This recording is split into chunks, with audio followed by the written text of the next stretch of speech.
आज का हमारा प्रश्न है प्रश्न संख्या 4 प्रश्नावली 3.3 जिसमें कहा गया है विभाज्यता के जांच के नियमों के द्वारा ज्ञात कीजिए कि निम्नलिखित में से कौन सी संख्या 11 से विभाज्य है। तो ये संख्याएं दे रखी हैं। अब 11 से विभाज्य संख्याएं 11 से विभाज्यता की जांच के लिए हम क्या करते हैं, इन संख्याओं में से विषम संख्या स्थानों पर जो अंक हैं और सम स्थानों पर जो अंक हैं उनका योग करेंगे और अंतर कर देंगे। अगर वह अंतर यदि 11 से विभाज्य है तो संख्या भी 11 से विभाज्य होती है। तो यहाँ पर पहली जो संख्या में पास, इस संख्या में विषम स्थान पहला, तीसरा, फिर पांचवा। तो विषम स्थानों पर अंकों का योग, तो विषम स्थान पर पहला अंक है 5, दूसरा अंक है 4 और तीसरा अंक नहीं है, इसलिए 5 और 4 को जोड़ देंगे तो ये आ गया 9।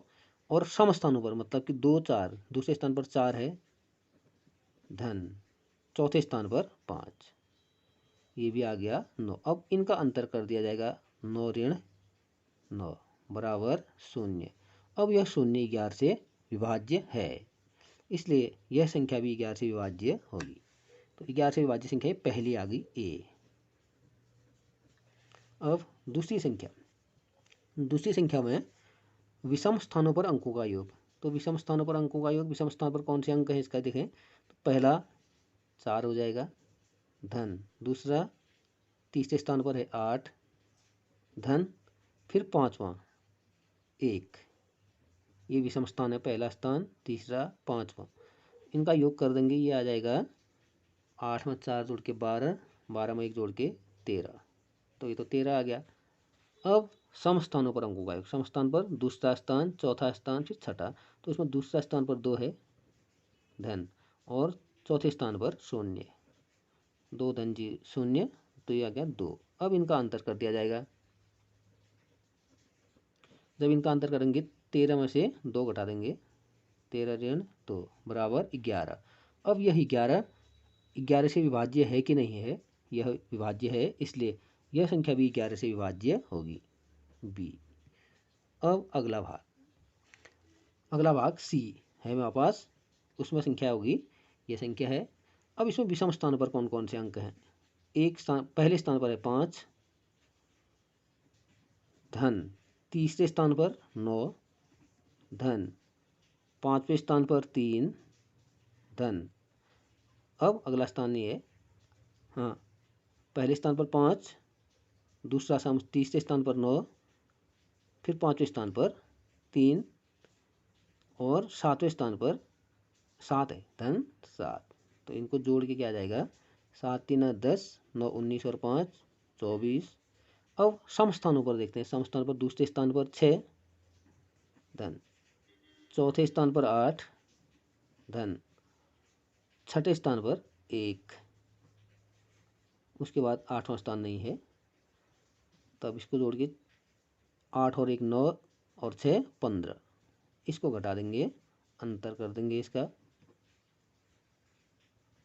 तो ये अंतर आ जाएगा 24 ऋण 15। तो 24 में से 15 घटा के कितना आएगा 9। क्या यह 9 11 से विभाज्य है, नहीं है, इसलिए यह संख्या भी 11 से विभाज्य नहीं होगी। अगली संख्या डी में विषम स्थानों पर अंक है।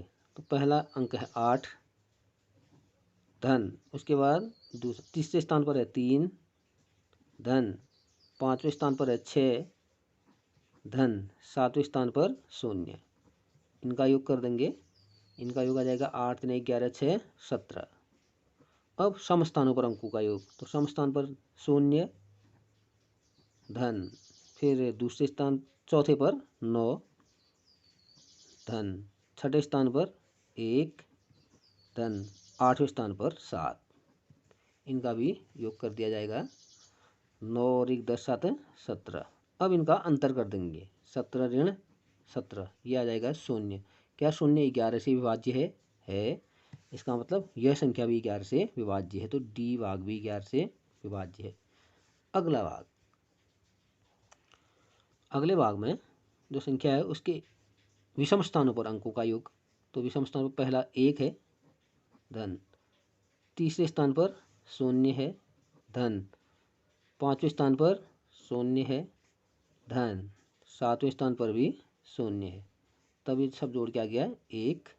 अब सम स्थानों पर अंकों का योग, सम स्थान का मतलब 2 4 6, तो 2 पर है शून्य धन, 4 पर शून्य धन, 6 पर भी शून्य है धन।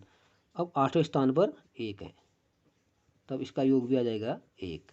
अब दोनों का अंतर कर देंगे, ये अंतर हमने कर दिया, ये का 1 ऋण 1 बराबर शून्य।